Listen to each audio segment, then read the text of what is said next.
Hello student, સ્વાગત છે તમારું સ્ટુડન્ટ બ્રો યુટ્યુબ ચેનલની અંદર. હું છું વિશાલ સર. અને સ્ટુડન્ટ, આજના સેશનની અંદર આપણે જોવાના છીએ કે ભાઈ ધોરણ 10 ગણિતની અંદર 80 માંથી 80 કઈ રીતે લાવવા.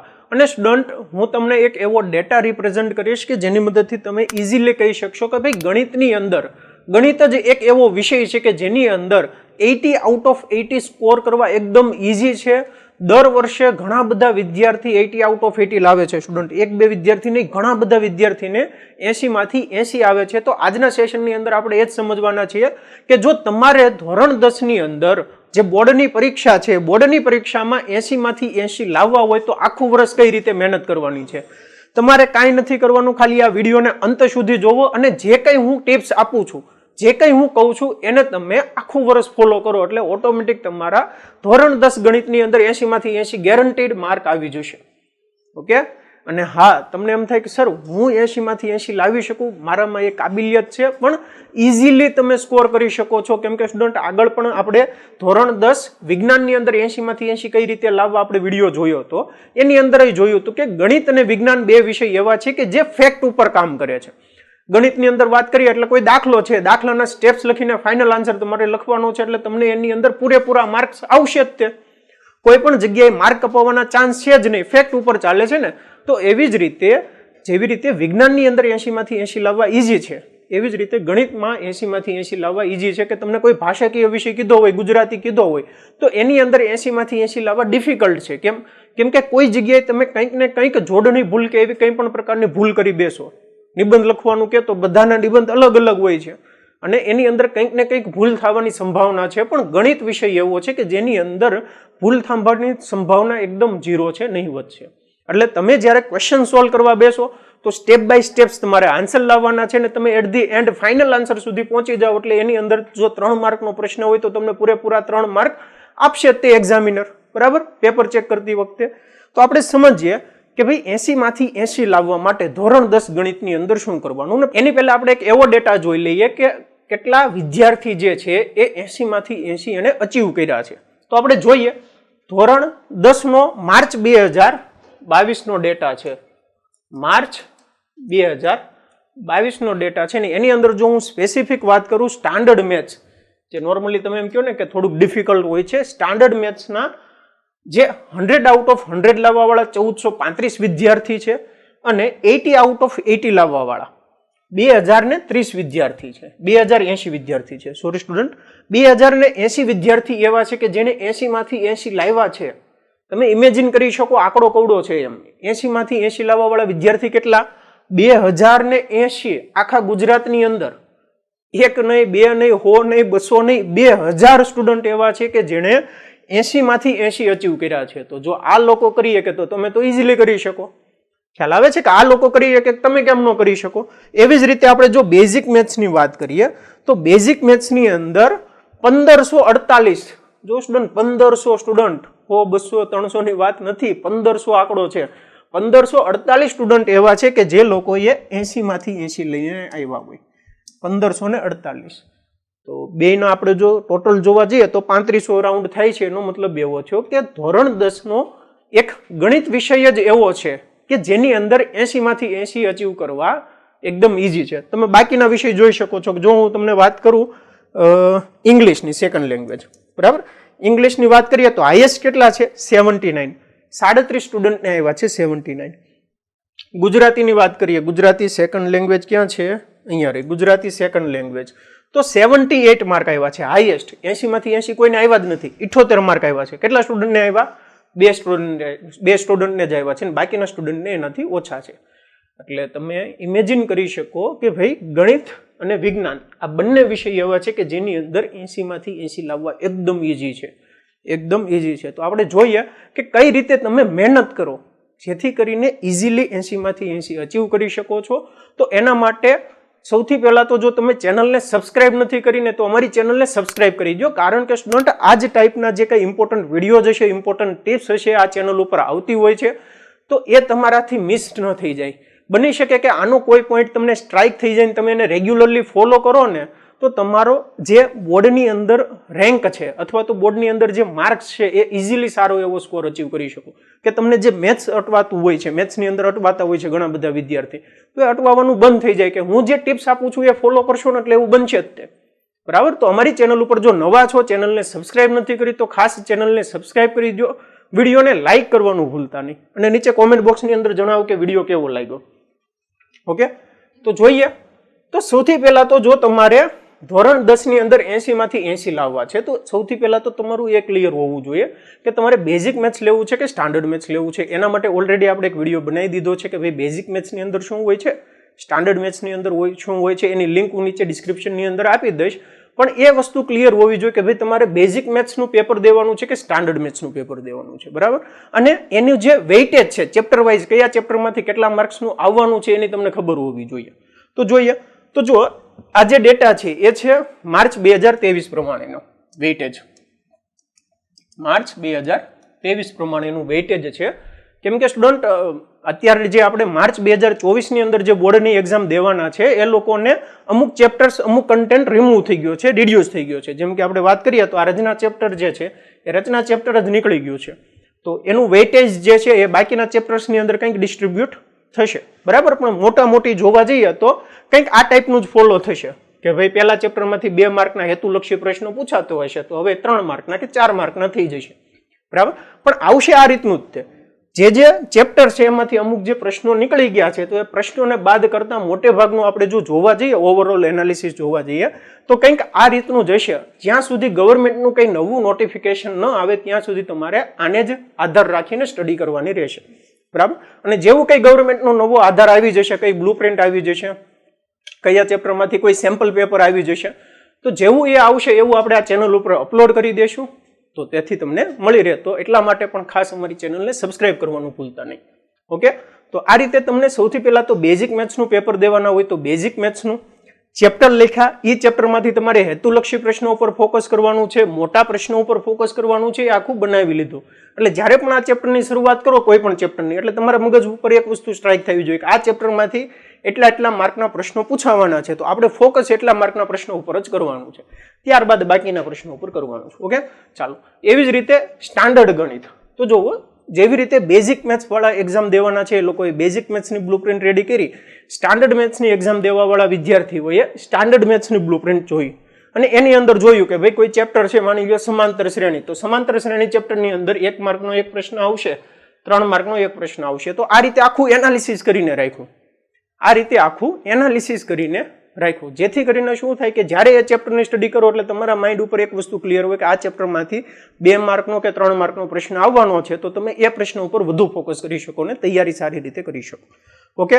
તો પેલું થયું કે ભાઈ તમારું જે ચેપ્ટર વાઇઝ વેઇટેજ છે એ ક્લિયર હોય, જે ચેપ્ટર ઇમ્પોર્ટન્ટ છે, જે ચેપ્ટર સૂત્ર બેઝ ઉપર છે તો એ ચેપ્ટર્સને પ્રાયોરિટી આપણે વધુ આપી અને એના પ્રશ્નો સોલ્વ કર્યા.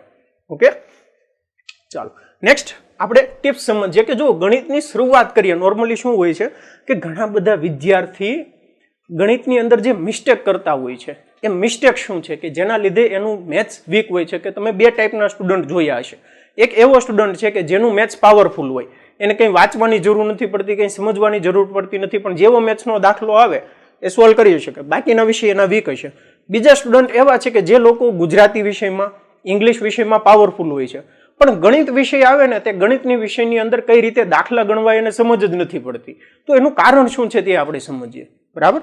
તો જે વિદ્યાર્થીને આ ટાઈપની તકલીફ પડે છે તો જો એમ સૌથી મોટી મિસ્ટેક એ કરતા હોય છે કે એ લોકો શું કરે છે કે ભાઈ દાખલા ગોખવાનું કરે, કે જેવી રીતે ગુજરાતી વિષયની અંદર થિયરી વાંચતા હોય એવી જ રીતે ગણિતની અંદર દાખલાને વાંચે કે આ સ્ટેપ આવ્યું, ત્યારબાદ આ સ્ટેપ આવ્યું, આ સ્ટેપની અંદર ઇઝ ઇક્વલ ટુ ને આ બાજુ લઈ ગયા, ઇઝ ઇક્વલ ટુ ને આ બાજુ લઈ ગયા. તો એવી રીતે એ લોકો સ્ટડી કરતા હોય છે અને વાંચતા હોય છે. ખ્યાલ આવે છે સ્ટુડન્ટ? તો જો તમે આ જ રીતે સ્ટડી કરતા હશો કે ભાઈ જ્યારે ગણિતનું પેપર હોય ત્યારે ગણિતની બુક લઈને બેસી જાઓ ને તમે દાખલાને વાંચો છો તો સૌથી મોટી મિસ્ટેક કરો છો. યાદ રાખજો સ્ટુડન્ટ, સૌથી મોટી મૂર્ખામી ભર્યું કામ કરો છો. તમારે દાખલા ગણવા પડશે, દાખલા સોલ્વ કરવા પડશે તો તમને દાખલા આવડશે. દાખલા સોલ્વ કરવાની મેથડ શું છે સમજીએ. તો સૌથી પહેલા તો તમારે શું કરી શકાય ભાઈ, ઉદાહરણના જે દાખલા છે ટેક્સ્ટબુકની અંદર જે ઉદાહરણ આપ્યા છે એ ઉદાહરણના દાખલા સોલ્વ કરવાની શરૂઆત કરો, કેમ કે એની અંદર સોલ્યુશન આપેલું છે, રકમ આપી છે, એ રકમ પ્રમાણે તમારે દાખલાની ગણતરી કરવાની છે. ભાગાકાર આવે તો ભાગાકાર કરવાનો છે, ગુણાકાર આવે તો ગુણાકાર કરીને ડાયરેક્ટલી એવું નથી માની લેવાનું કે ભાઈ આ બેનો ગુણાકાર થયો, ભલે બે હારે ગુણાકાર હોય કે બે હારે ભાગાકાર હોય. તમને એમ કે 233 ગુણાકાર 2, તો બુકની પાછળની પેજ ઉપર જઈને અથવા તો રફ પેજની અંદર કાયદેસર આ કેલ્ક્યુલેશન કરવી પડશે. જો તમે આ કેલ્ક્યુલેશન કરશો તો જ તમારું મેથ્સ પાવરફુલ થશે. તમે ડાયરેક્ટલી આન્સર લખી શકશો તો નહીં થાય, એવું નહીં ચાલે.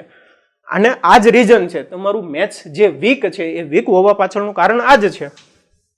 ઓકે, તો સૌથી પહેલા શું કરો કે ભાઈ જે ટેક્સ્ટબુકની અંદર ઉદાહરણના દાખલા આપ્યા છે એ ઉદાહરણના દાખલા સોલ્વ કરો. ન સમજાણું સ્ટેપ જોઈ લીધું, ત્યારબાદ ફરીથી એ સ્ટેપ ફોલો કર્યું અને કેલ્ક્યુલેશન કરી નાખી.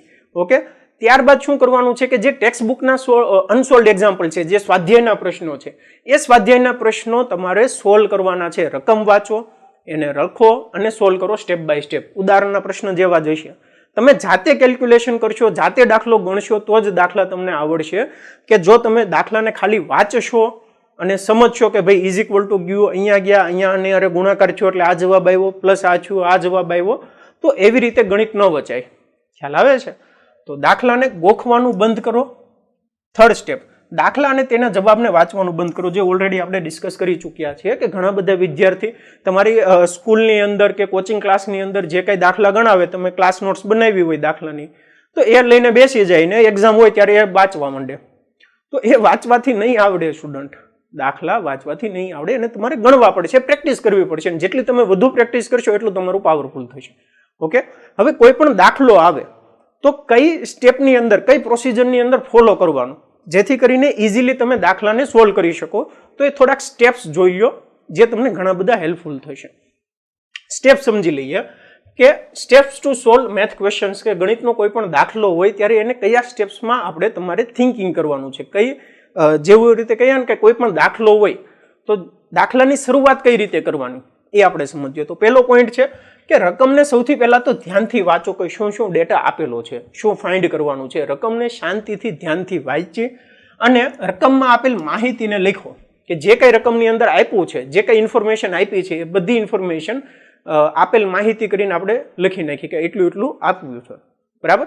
પછી એક પોઈન્ટ લખો કે ભાઈ શું શું ફાઇન્ડ કરવાનું છે, શું ગોતવાનું છે, એને આપણે સાઈડમાં લખો કે ભાઈ આ વસ્તુ આપણે ફાઇન્ડ કરવાની છે.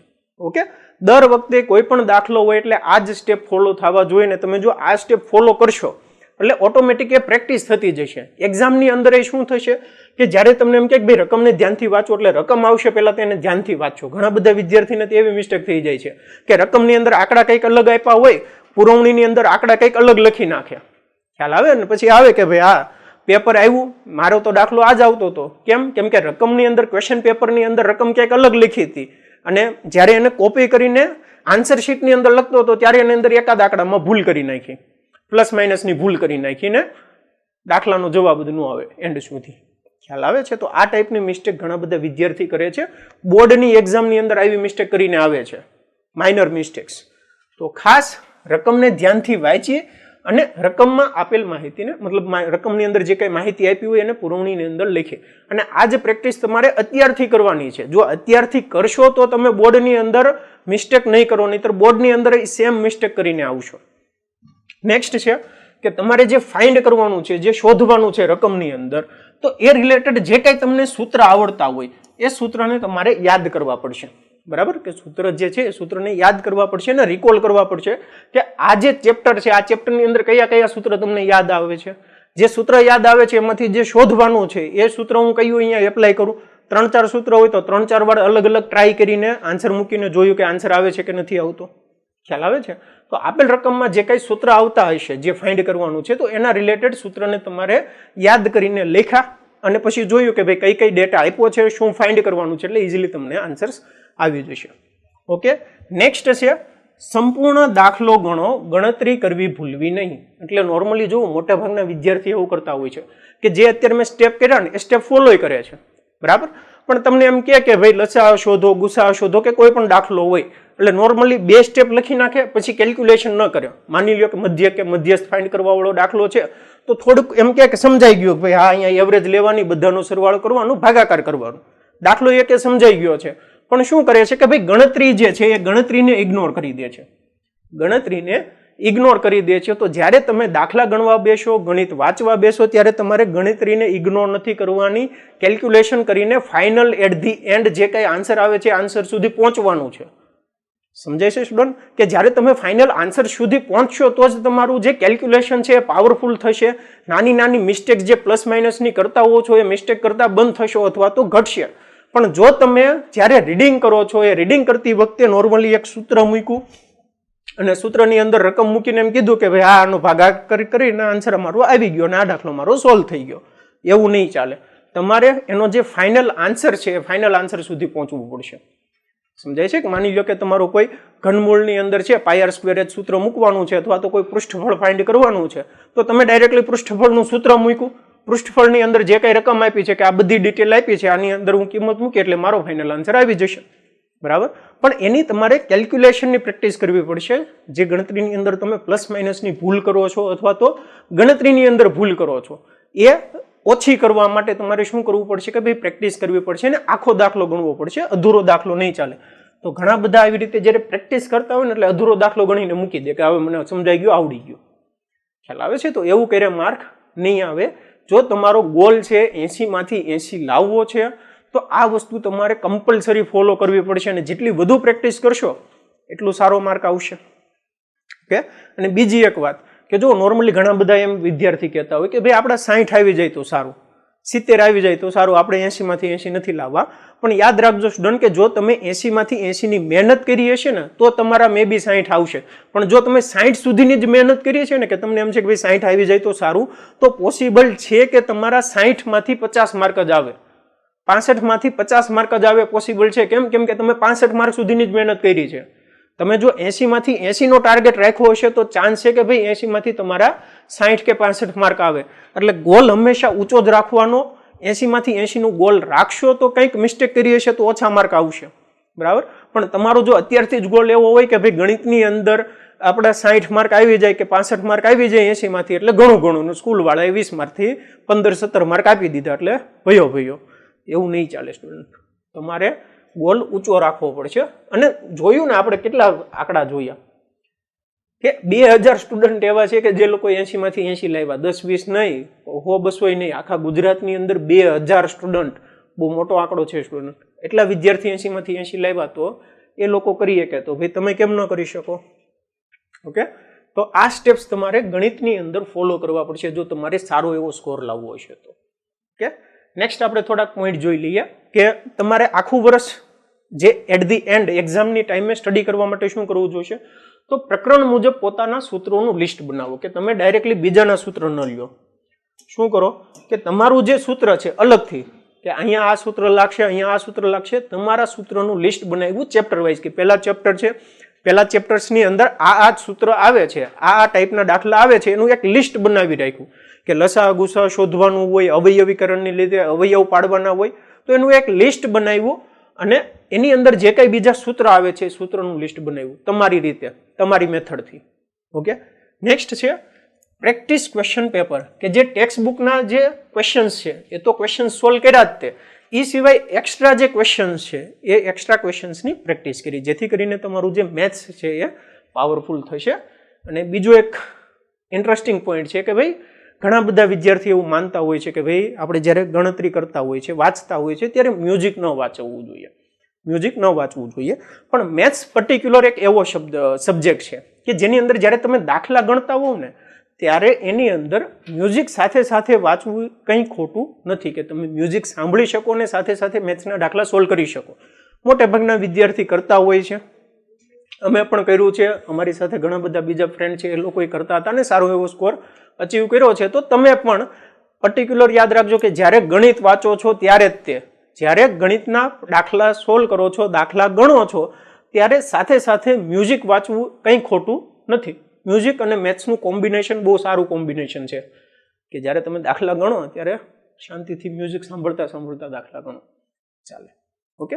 જ્યાં તકલીફ પડે, સોલ્વ નથી થતો, સ્ટેપ નથી ખબર, સ્ટેપ જોઈ લીધું પણ પછી જાતે જ દાખલાની શરૂઆત કરી, કમ્પ્લીટ એટ ધી એન્ડ સુધી પહોંચ્યા કે આ મારો ફાઇનલ આન્સર છે અને વેરીફાઈ કર્યો ફાઇનલ આન્સર આવે છે કે નહીં.